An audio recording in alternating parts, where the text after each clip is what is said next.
idols, magandang umaga sa ating lahat. So for today's video, ito po ang ating lulutuin ngayon guys. So naghanda na po ako ng ampalaya.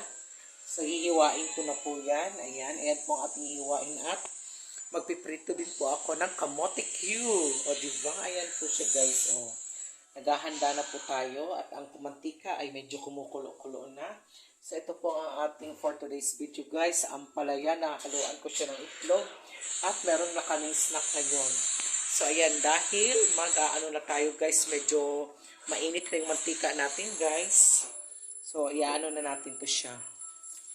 Maglalagay na tayo ng kamote. So ayan ang kamote guys, nilalagay ko na siya guys. Yan, dapat lang careful kasi medyo mainit ang mantika para hindi tayo matalsikan guys, diba? Kailangan mag-ingat tayo kasi mahirap na mapaso ng mantika dahil kumukulo-kulo po siya. So kailangan may extra careful po tayo. So ayan na, inalagay ko na siya kasi magko-cooking show kami ngayon guys. So ayan, para masarap po yung aming snack for the morning. Kasi ang sarap kayang kumain lalo na kapag may paristo na kape. So ayan.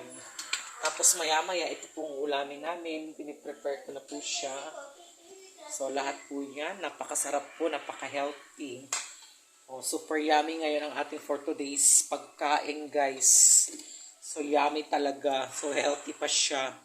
So kaya guys, maraming salamat po sa mga lahat na sumusuporta sa akin at sa walang sawang sumusuporta.